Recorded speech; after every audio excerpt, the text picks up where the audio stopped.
দর্শক শুনছিলেন mercantile bank সংবাদ শিরোনাম। এবার জানাবো বিস্তারিত। শিগগিরই ব্যাপক সমালোচিত সাইবার নিরাপত্তা আইন সংস্কারের উদ্যোগ নেওয়ার কথা জানিয়েছেন আইন, বিচার ও সংসদ বিষয়ক উপদেষ্টা আসিফ নজরুল। দুপুরে রাজধানীর এনজিও বিষয়ক ব্যুরো ভবনে এক অনুষ্ঠানে একথা জানান তিনি। আর তথ্য অধিকার আইনটি দুর্নীতি, দুর্বৃত্তায়ন, স্বচ্ছতা ও জবাবদিহিতা নিশ্চিতে প্রণয়ন করা হয়েছিল বলে মনে করেন নির্বাচন ব্যবস্থা সংস্কার কমিশনের প্রধান বদিউল আলম মজুমদার। শরৎ খানের রিপোর্টে দেখুন এর বিস্তারিত। স্বচ্ছতা ও জবাবদিহিতামূলক সুশাসন প্রতিষ্ঠায় তথ্য অধিকার, এনজিওদের সহায়ক ভূমিকা শীর্ষক এই মতবিনিময় সভার আয়োজন করে তথ্য অধিকার ফোরাম ও মানুষের জন্য ফাউন্ডেশন। 60 থেকে 70% নাম্বার পেয়েছে জাতীয় এবং আন্তর্জাতিক এনজিও। সভায় বক্তারা বলেন 2009 সালে তথ্য অধিকার আইন হলেও এখন পর্যন্ত 46% এনজিওর ওয়েবসাইট নেই। গড়ে সারা দেশে 29% তথ্য জানানো হয়েছে তথ্য অধিকার আইনের আবেদনের প্রেক্ষিতে। তারা কিন্তু এই তথ্য অধিকার আইনের অন্তর্ভুক্ত। আলোচনায় দুর্নীতি সংস্কার কমিশনের প্রধান ডক্টর ইফতেখারুজ্জামান বলেন, তথ্য আইনের অংশীজনদের মতামত নিয়ে তথ্য কমিশনের সংস্কার করতে হবে। এই আইনটি একটা পর্যায়ে বেসরকারি সংস্থা আমাদের সকলের অংশীজনের সম্পৃক্ত করে টিআইবির সমন্বয়ের উপর ভিত্তি করে আমরা একটা পর্যায়ে নিয়ে যেতে পেরেছিলাম, যেটা আমাদের সকল পক্ষের জন্য সরকার, তৎকালীন সরকার এবং বেসরকারি সংস্থাগুলোর প্রতিনিধিদের কাছে মোটামুটি গ্রহণযোগ্য বিবেচিত হয়েছিল। নির্বাচন সংস্কার কমিশনের প্রধান বলেন, নাগরিকদের ক্ষমতায়িত করতে হলে সরকারি অফিসের তথ্য প্রবাহ নিশ্চিত করতে হবে। পাশাপাশি রাজনৈতিক দলগুলোকে তথ্য অধিকার আইনের আওতায় আনতে হবে। এটা একমাত্র আইন যেটা বাস্তবায়নের দায়িত্ব নাগরিকদের। তাই নাগরিকদেরকে ক্ষমতায়িত করা এবং নাগরিকদের সক্রিয়তা অত্যন্ত গুরুত্বপূর্ণ। তাই আমার মনে হয় এই দিকটা আমাদের নজর দেওয়া দরকার, নাগরিকদের ক্ষমতায়িত করার বিষয়টা, যাতে ভলান্টারি ডিসক্লোজার, যাতে সরকারি অফিসগুলো কর্তৃপক্ষ আইন উপদেষ্টা আসিফ নজরুল বলেন, তথ্য অধিকার ছাড়া সব অধিকার মূল্যহীন। কিন্তু আওয়ামী লীগ সরকারের সময় সাইবার সিকিউরিটি আইন করে বাক স্বাধীনতার অধিকারও হরণ করা হয়েছিল। সাইবার সিকিউরিটি অ্যাক্টটা অনেকের জনপ্রিয় দাবি হচ্ছে এটাকে বাতিল করে দেওয়া। এখানে দুই ধরনের অপরাধ আছে, একটা হচ্ছে কম্পিউটার অফেন্স, একটা হচ্ছে স্পিচ অফেন্স। স্পিচ অফেন্স আমি বাদ দিব, কম্পিউটার অফেন্স, হ্যাকিং করা বা ধরেন একটা মেয়ের সাথে ঘনিষ্ঠতার ছবি কম্পিউটারে দিয়ে ব্ল্যাকমেইল করার চেষ্টা করা, সেটাকে যদি আমি ক্রিমিনালাইজ করার থেকে বাতিল করি তাহলে দেশে অরাজকতা হয়ে যাবে। ফলে আমরা এই কিছু কিছু ক্ষেত্রে আইন সংশোধন করব এবং বিগত ফ্যাসিস্ট সরকার আমলে যে সমস্ত আইন করার চেষ্টা করা হয়েছিল বা একদম নিয়ার কমপ্লিশন স্টেজে ছিল সেগুলি বাতিল করার চেষ্টা করব, খুব অচিরেই করব। বিগত সরকার বিচার বিভাগকে নির্যাতনের হাতিয়ারে পরিণত করেছিল বলেও মন্তব্য করেন আসিফ নজরুল। এই শাসন বিভাগ, আইন বিভাগ, বিচার বিভাগ যদি ঠিক না থাকে। শরীয়ত খান, RTV, ঢাকা। সাবেক প্রধানমন্ত্রী শেখ হাসিনার ছেলে সজীব ওয়াজেদ জয়কে অপহরণ ও হত্যা চেষ্টার মামলায় 7 বছর কারাদণ্ড পাওয়া দৈনিক আমার দেশ পত্রিকার ভারপ্রাপ্ত সম্পাদক মাহমুদুর রহমানকে কারাগারে পাঠানো হয়েছে। ঢাকার অতিরিক্ত চিফ মেট্রোপলিটন ম্যাজিস্ট্রেট মাহবুবুল হক তাকে কারাগারে পাঠানোর আদেশ দেন। এ সময় তার আইনজীবী অভিযোগ করেন, বুদ্ধিভিত্তিক লড়াই করায় মাহমুদুর রহমানকে প্রহসনের মামলায় ফাঁসানো হয়েছে।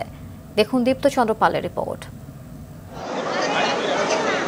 সাবেক প্রধানমন্ত্রী শেখ হাসিনার ছেলে সজীব ওয়াজেদ জয়কে অপহরণ করে হত্যার ষড়যন্ত্রের অভিযোগে করা মামলায় আত্মসমর্পণের জন্য আদালতে হাজির হন দৈনিক আমার দেশ পত্রিকার সম্পাদক মাহমুদুর রহমান। সকাল 10:30টার পর ঢাকার চিফ মেট্রোপলিটন ম্যাজিস্ট্রেট আদালতে হাজির হন তিনি।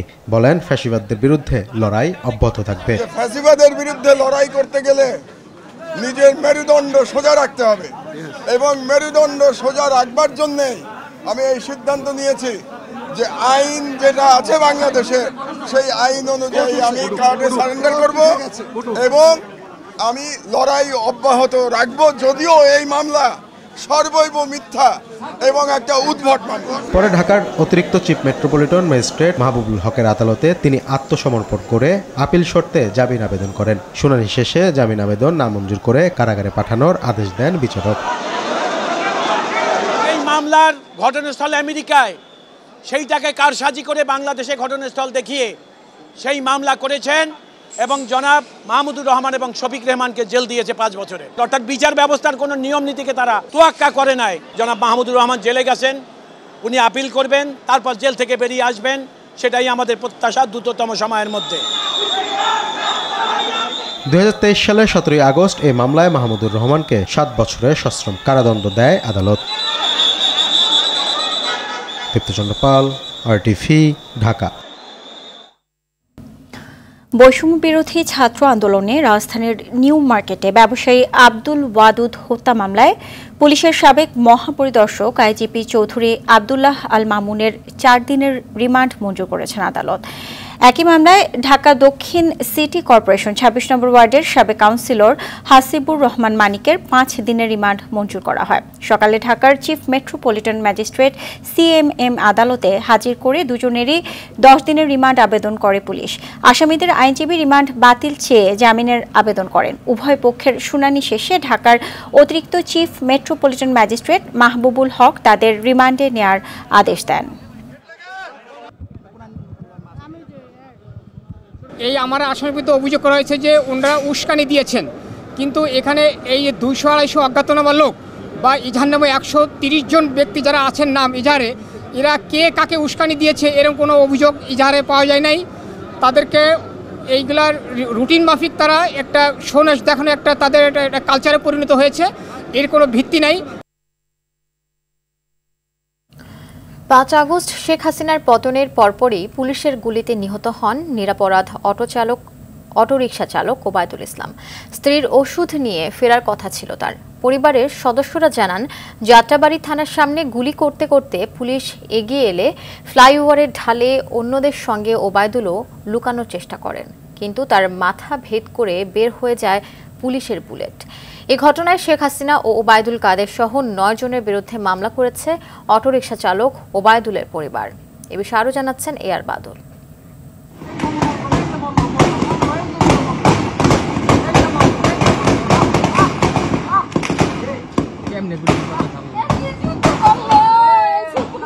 সামাজিক যোগাযোগ মাধ্যমে ভাইরাল এক ভিডিওতে দেখা যায় যাত্রাবাড়িতে পুলিশের গুলি থেকে বাঁচতে ফ্লাইওভারের ঢালে লুকিয়ে পড়ে ছাত্র জনতা, কিন্তু পুলিশ কাছে গিয়ে লুকিয়ে থাকা ব্যক্তিদের উপর উম্মাদের মতো গুলি চালাতে থাকে।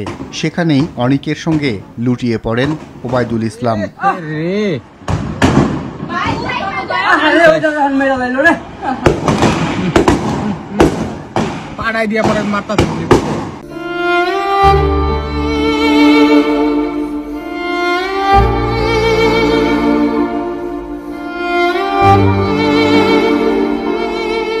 পিতা হত্যার বর্ণনা দিয়ে ছেলে মাজারুল ইসলাম জানান, ছাত্রদের রক্ষা করতেই তার বাবাসহ কয়েকজন ঘটনাস্থলে যান, কিন্তু পুলিশের বুলেট এতিম করে দিয়েছে তাকে। গত 5 আগস্ট যেহেতু ছাত্রদের উপর গুলি চালাচ্ছিল, বুঝছেন, তারপর উনি গেছে ওনার সাথে, মানে ছাত্রদের সাথে গেছিল। এই ছাত্রের সাথে যাওয়ার পরে দেখছিলেন তো, মানে কতগুলা মানে নিচে লুকায় ছিল, ওখানে তাকে গুলি করা হয়েছে। এনে একটা গুলি লাগছে কপালে, একটা আরেকটা এদিকে, 2টা গুলি। 40 বছর ধরে ওবায়দুল আর মরিয়মের সংসার। কাছের সেই মানুষ হঠাৎ নেই। এখনো অপেক্ষায় থাকেন মরিয়ম। এই বুঝি স্বামী ফিরবে, সন্ধ্যায় ফোন করে বলবে কিছু লাগবে কিনা। অপেক্ষা শুধু দীর্ঘ হয়, কিন্তু ওবায়দুল তো আর ফিরে আসে না। সব সময় মনে হয় কাছের মানুষ আর আইলে তো বুঝেন, সন্ধ্যার পরে ফোন দিত, কি লাগবো বাজার সদাই, কি মনে হয় যে এরকম আসবো মনে লাগে। যাওয়ার সময় বইলে গেছে যে ওষুধ নিয়ে মনে, তোমার ওষুধ নাই কি কি, আবার ডিব্বার ভিতরে দেখে গেছে যে প্রেশারের ওষুধ নিয়ে আমু, ডায়াবেটিসের ওষুধ নিয়ে আমু, তোর ফিরে আসলাম। হত্যাকাণ্ডের বিচার চেয়ে মামলা করেছে ভুক্তভোগী পরিবার। তাদের প্রত্যাশা, অন্তর্বর্তী সরকারের সময়ে দ্রুত ন্যায় বিচার পাবেন। আসামি শেখ হাসিনা, ওবায়দুল কাদের, শেখ হাসিনার এই তো গুলি করা হইল, মারছে। AR বাদল, RTV, ঢাকা। জামায়াত ইসলামীর আমির ডাক্তার শফিকুর রহমান বলেছেন, তানজিম হত্যাকাণ্ডের 1 মাস আগে সন্ত্রাসীরা জামিন পেয়ে জেল থেকে বের হয়ে বড় ধরনের দুর্ঘটনা ঘটিয়েছে। একইভাবে আরও অনেক শীর্ষ সন্ত্রাসী জামিনে মুক্তি পেয়ে বের হয়ে আসছে। তাদের বিষয়ে সরকারকে আরও কঠোর হতে হবে। শনিবার রাতে কক্সবাজারে নিহত সেনাবাহিনীর লেফটেন্যান্ট তানজিম সরওয়ার নির্জনের টাঙ্গাইলের গ্রামের বাড়িতে পরিবারের সঙ্গে সাক্ষাৎ শেষে এসব কথা বলেন তিনি। নির্বাচন বিষয়ে সাংবাদিকদের প্রশ্নের জবাবে এ সময় তিনি বলেন, সরকারকে দুটি রোডম্যাপ দেওয়া হয়েছে, প্রথমটি সংস্কার, পরেরটি নির্বাচন। এ সময় জামায়াতের সহকারী সেক্রেটারি জেনারেল মোহাম্মদ রফিকুল ইসলাম খান সহ অনেকে উপস্থিত ছিলেন। ওনার ঘটনার 1 মাস আগে এরা বেল পেয়ে রিলিজ হয়েছে জেল থেকে। আগে জেলে ছিল ডাকাত দল হিসাবে, এবং এরপরে তো তারা একটা বিশাল দুর্ঘটনা ঘটায় ফেললো। এরকম আরও অনেকেই জেল থেকে বেল পেয়েছেন। সরকারকে এগুলো দেখতে হবে। আমরা দুটি রোডম্যাপ চেয়েছি, একটা সংস্কারের জন্য। সেই রোডম্যাপে নির্দিষ্ট হতে হবে যে কী কী বিষয়ে সংস্কার হবে এবং কতদিনের ভিতরে সংস্কার হবে। এই সংস্কারের রোডম্যাপটা যদি সাকসেসফুল হয় তাহলে পরবর্তীটা দেরি না করেই দিতে হবে নির্বাচনের রোডম্যাপ। কিন্তু প্রথমটা যদি সফল না হয় দ্বিতীয়টাও ব্যর্থ হবে। আমরা কোনো ব্যর্থ নির্বাচন চাচ্ছি না। আমরা চাচ্ছি এখন একটা সফল এবং একটা ক্রেডিবল নির্বাচন।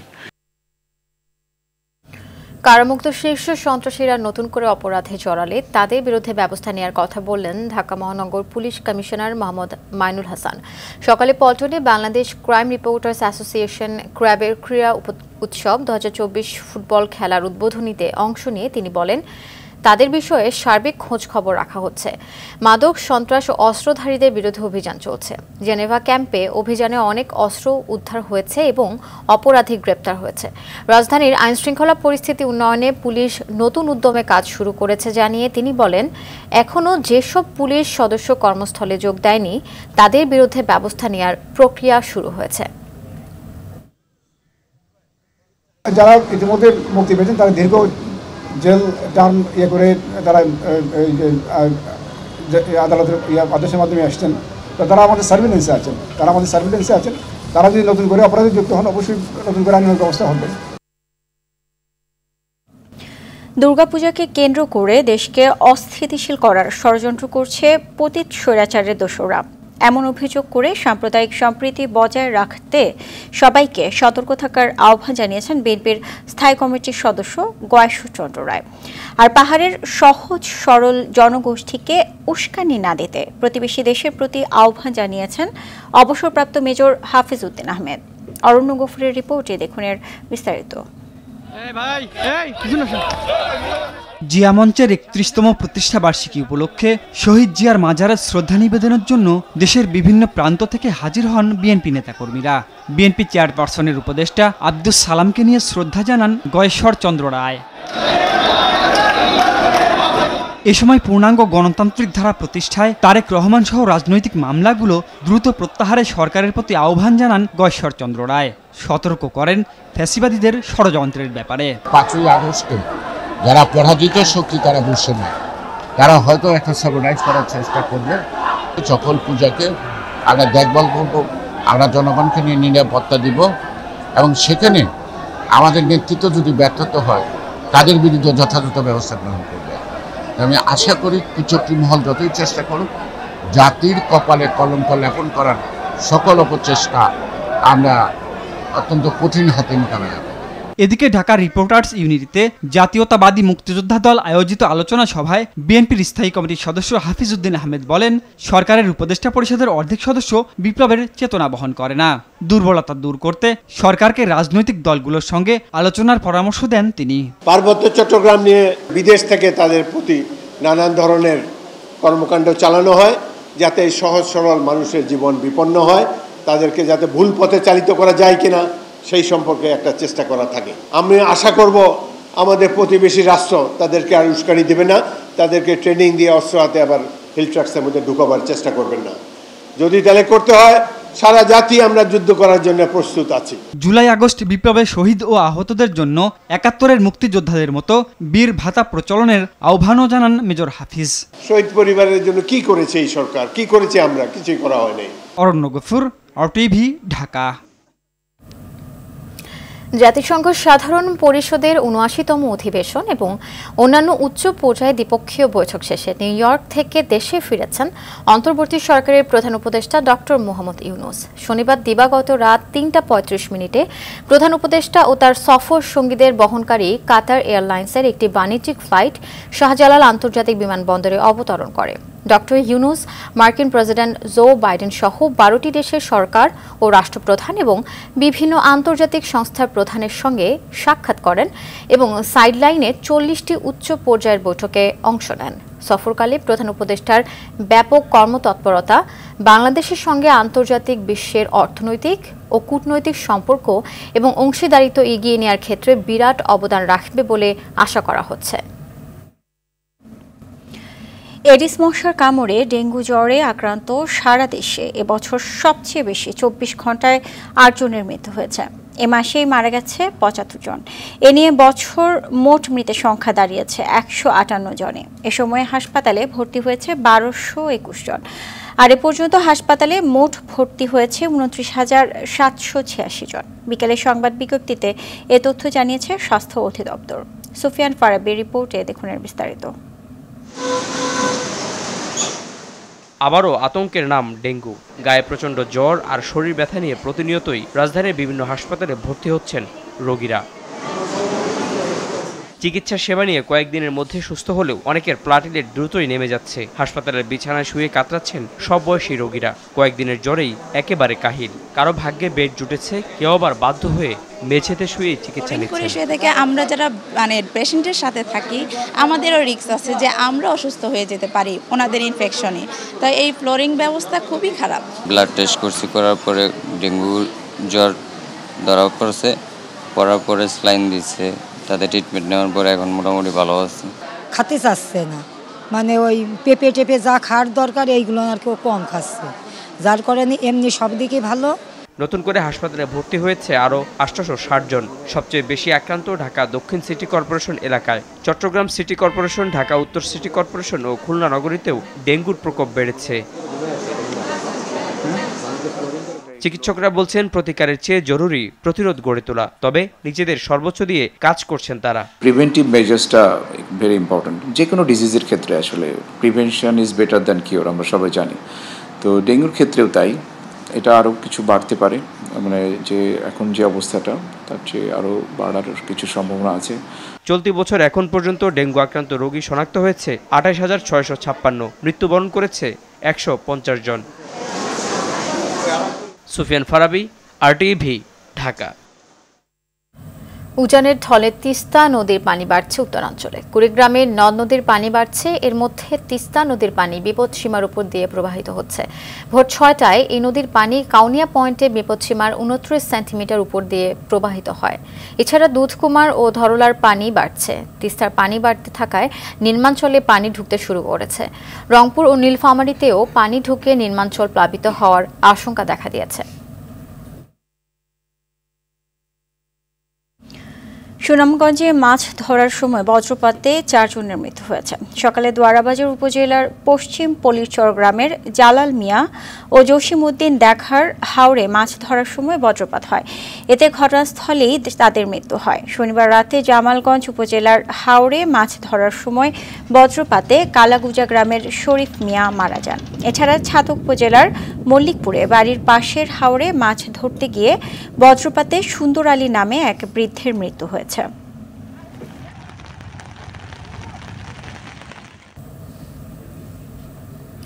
সাংবাদিক দম্পতি সাগর সরওয়ার ও মেহরুন রুনি হত্যার পর কেটে গেছে 1 যুগেরও বেশি সময়, কিন্তু এতদিনেও হত্যা রহস্যের কুল কিনারা করতে পারেনি কোনো সংস্থাই।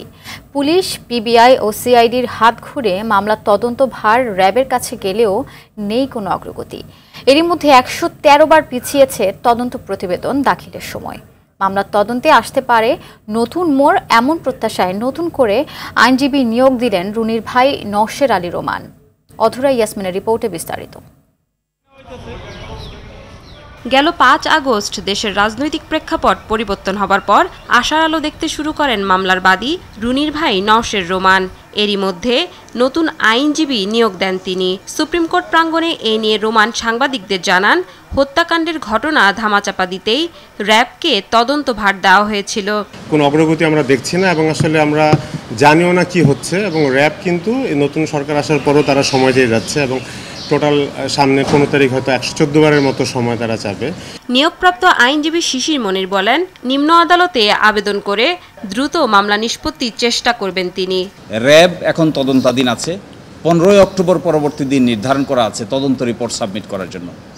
আমরা তার আগেই তদন্তকারী কর্মকর্তাদের সঙ্গে যোগাযোগ করে ইতোমধ্যে প্রাপ্ত যে ক্লুগুলো আছে এগুলো নিয়ে তাদের সঙ্গে বসে পরবর্তী করণীয় ঠিক করতে পারব। মামলার তদন্তের দায়িত্ব আবারও পিবিআইকে দিতে আদালতে আবেদন করার কথাও জানান তিনি। দুজন ব্যক্তির ডিএনএ পাওয়া গেছে, যে দুজন মানুষের ডিএনএ পাওয়া গেছে যা আমেরিকা থেকে টেস্ট করে নিয়ে আসা হয়েছে, এই দুইজন ব্যক্তিকে শনাক্ত করা প্রয়োজন।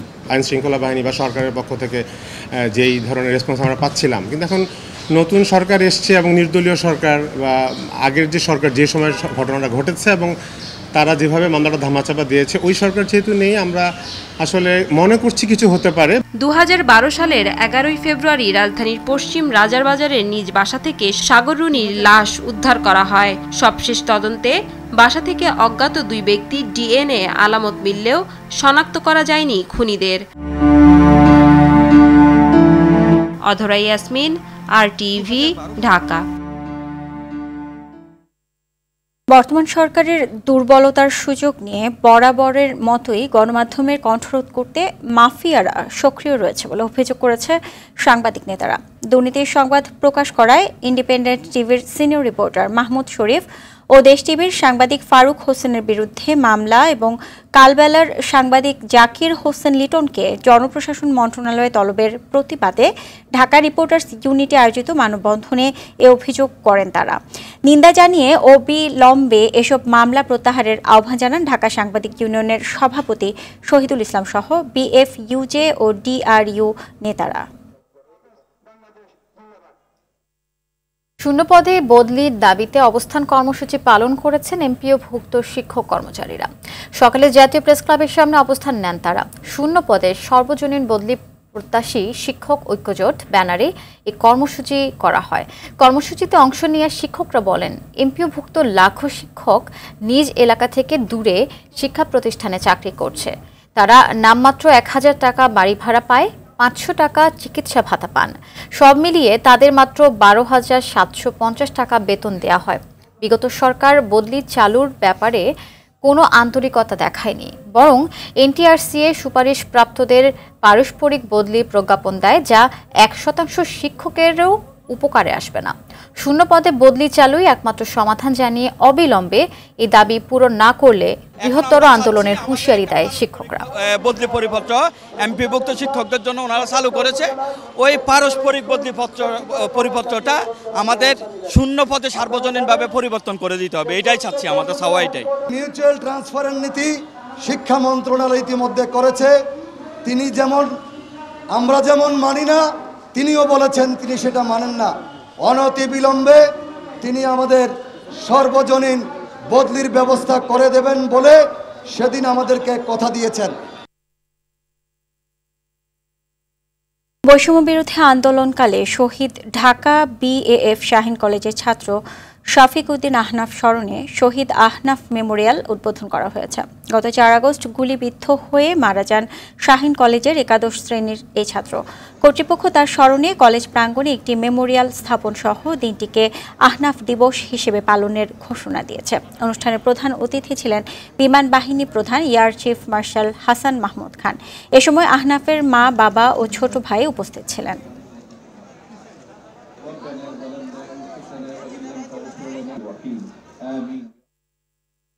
তরুণ প্রজন্মের প্রত্যাশা বাস্তবায়নে কাজ করার পাশাপাশি সাধারণ শিক্ষার্থীদের পড়াশোনায় মনোযোগী হতে ও ছাত্রদলের ভালো কাজে পাশে থাকার অনুরোধ জানিয়েছেন জাতীয়তাবাদী ছাত্রদলের কেন্দ্রীয় সাধারণ সম্পাদক নাসির উদ্দিন নাসির।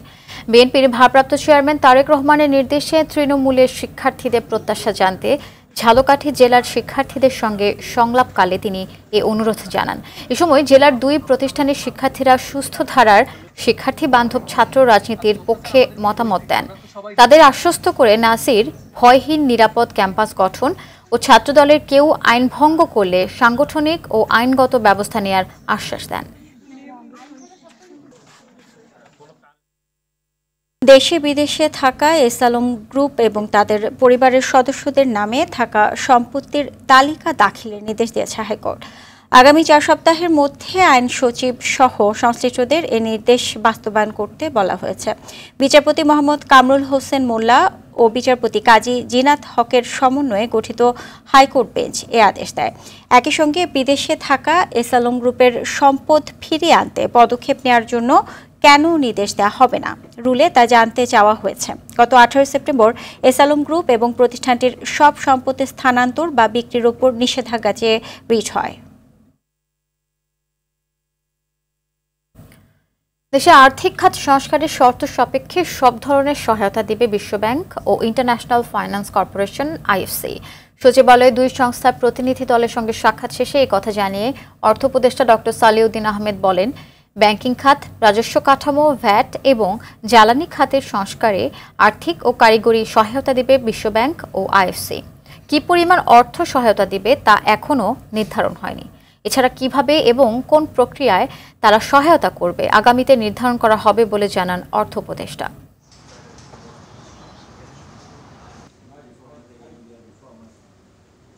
আর্থিক সহায়তা দেবে, কারিগরি সহায়তা দেবে, ব্যাংকিং সেক্টর রিফর্ম আছে, NBR রিফর্ম আছে, তারপর ওদিকে আবার এনার্জি সেক্টরে কিছু আছে। যেগুলো এনার্জিতে সার্বিকভাবে আমাদের আর্থিক উন্নয়নের জন্য এবং সামাজিক উন্নয়নের জন্য পোস্ট ফ্লাড রিহ্যাবিলিটেশন এগুলো সব ব্যাপারে আলাদা। তবে আমাদের কিছু কাজ করতে হবে, কিছু কন্ডিশন আছে, সেগুলো আমরা পালন করব। 1 অক্টোবর থেকে সুপার শপে পলিথিন ব্যবহার বন্ধ হচ্ছে। এই কার্যক্রম তদারকি ও পলিথিনের বিকল্প ব্যবহার উদ্বুদ্ধ করতে শিক্ষার্থীরা সুপার শপে যাবে বলে জানালেন পরিবেশ, বন ও জলবায়ু পরিবর্তন উপদেষ্টা সৈয়দা রিজওয়ানা হাসান। তিনি আরও জানান, নভেম্বর থেকে পলিথিন উৎপাদনের বিরুদ্ধে অভিযান শুরু হবে। ডিসেম্বরের মধ্যে সচিবালয়কে প্লাস্টিক মুক্ত করা হবে। রাজধানীর শেরেবাংলা নগরে বন ও পরিবেশ অধিদপ্তরে পলিথিন, পলিপ্রোপাইলিন, শপিং ব্যাগের বিকল্প সংক্রান্ত সেমিনারে তিনি এসব কথা বলেন। আলোচকরা বলেন, পলিথিন ছেড়ে বিকল্প হিসেবে পরিবেশ সম্মত সামগ্রী ব্যবহারে সবাইকে উদ্বুদ্ধ করতে হবে। আমাদের শিক্ষার্থীরা যাবে, শিক্ষার্থীদেরকে এটা হচ্ছে উদ্বুদ্ধ করা এবং একটা শিক্ষার্থীদের তালিকা করা হয়েছে কোন কোন স্কুল কলেজ, সেটা আগামীকাল ওদেরকে এখানে একটা ওরিয়েন্টেশন দেওয়া হবে। ওরা কেবল উদ্বুদ্ধকরণের কাজটা করবে। 1 নভেম্বর থেকে কিন্তু পলিথিন যারা উৎপাদন করেন, তারা যে কেবল পলিথিন ব্যাগই উৎপাদন করেন তা না, তারা আরও অনেক কিছুই উৎপাদন করেন। সুতরাং পলিথিনটা উৎপাদন না করলে তারা কর্মসংস্থানের বাইরে চলে যাবে, এরকম মনে করার কোনো কারণ নেই। আমরা এই অভিযানটা কিন্তু আমরা থামাবো না। দেশে যুব কর্মসংস্থান উন্নয়নের মাধ্যমে কর্মদক্ষতা ও প্রতিযোগিতার সক্ষমতা বৃদ্ধি করে 21 শতকের চাকরির বাজারের সাথে সামঞ্জস্যপূর্ণ করার প্রকল্প উদ্বোধন করেছে এডুকো বাংলাদেশ। রাজধানীর লেকশোর হোটেলে এটি অনুষ্ঠিত হয়। এতে প্রধান অতিথি ছিলেন শ্রম ও কর্মসংস্থান মন্ত্রণালয়ের সচিব AHM শফিকুজ্জামান। ঢাকার পার্শ্ববর্তী এলাকার যুব বেকারত্বের সমস্যা সমাধানে তাদের কর্মদক্ষতা উন্নয়নের মাধ্যমে কর্মসংস্থান বৃদ্ধি করাই তাদের প্রকল্পের মূল লক্ষ্য। কোম্পানির ভাইস চেয়ারম্যান মোহাম্মদ হাসমত আলীর সভাপতিত্বে ইউনিয়ন ইন্স্যুরেন্স কোম্পানি লিমিটেডের 24তম বার্ষিক সাধারণ সভা অনুষ্ঠিত হয়েছে। ভার্চুয়াল এই সভায় সর্বসম্মতিক্রমে মোহাম্মদ হাসমত আলী পরবর্তী মেয়াদের জন্য চেয়ারম্যান ও মোহাম্মদ বেলায়েত হোসেন ভাইস চেয়ারম্যান নির্বাচিত হয়েছেন। নির্বাহী কমিটিতে মোহাম্মদ আজিজুর রহমান, ক্লেইম কমিটিতে জাহাঙ্গীর আলম, অডিট কমিটিতে মোহাম্মদ ফয়েজ ও NRC কমিটিতে MUA কাদেরের পুনরায় চেয়ারম্যান নির্বাচিত হয়েছেন। সভায় কোম্পানির শেয়ার হোল্ডার সহ কর্মকর্তা কর্মচারীরা উপস্থিত ছিলেন। বিশ্ব হার্ট দিবস উপলক্ষে সংবাদ সম্মেলন করেছে পেশেন্ট ফোরাম ও দেশের প্রথম JCA স্বীকৃত হাসপাতাল ঢাকা এভার কেয়ার হসপিটাল। এতে হাসপাতালের ক্লিনিক্যাল অ্যান্ড ইন্টারভেনশনাল কার্ডিওলজি বিভাগের সিনিয়র কনসালটেন্টরা এবছরের প্রতিপাদ্য ইউজ হার্ট অ্যাকশনের আলোচনা ও অভিজ্ঞতা বিনিময় করে। হার্টের সুস্থতা ও জনমনে সচেতনতা বৃদ্ধি করতে এই আয়োজন বলে জানায় হাসপাতাল কর্তৃপক্ষ।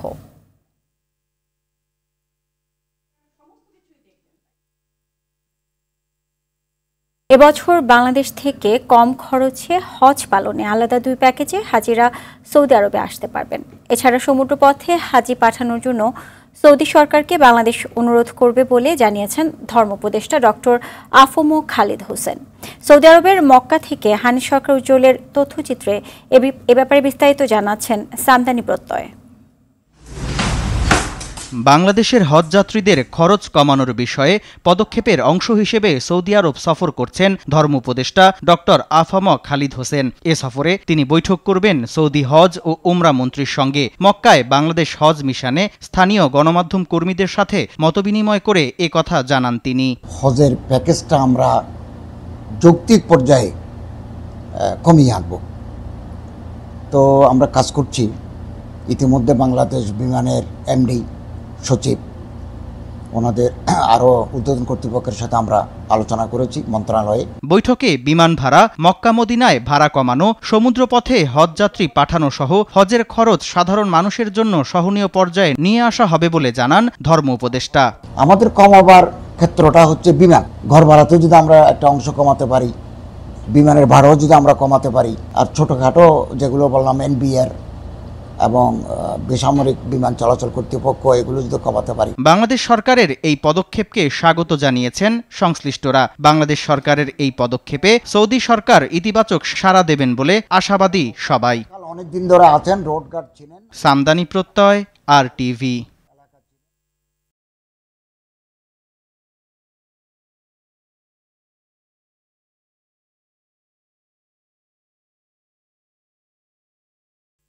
এবার ন্যাশনাল লাইফ ইন্স্যুরেন্স আন্তর্জাতিক সংবাদ। ইউক্রেনের একটি হাসপাতালে রুশ হামলায় অন্তত 10 জন নিহত হয়েছে, আহত হয়েছে আরও 22 জন। শনিবার উত্তর পূর্ব ইউক্রেনের সুমি এলাকায় সেন্ট প্যান্টেলিমন ক্লিনিক্যাল হাসপাতালে এই হামলা চালানো হয়। বার্তা সংস্থা রয়টার্স এই তথ্য জানিয়েছে। প্রতিবেদনে বলা হয় 45 মিনিটের ব্যবধানে 2টি আত্মঘাতী ড্রোন বা লোটারিং যুদ্ধাস্ত্র হাসপাতালে আঘাত করে। হামলার সময় হাসপাতালটিতে 86 জন রোগী ও 38 জন স্টাফ ছিলেন। হামলার পর হাসপাতাল থেকে সব রোগী সরিয়ে নেওয়া হয়েছে। হাসপাতাল ছাড়াও ধ্বংস হয়েছে গগনচুম্বী 9টি দালান।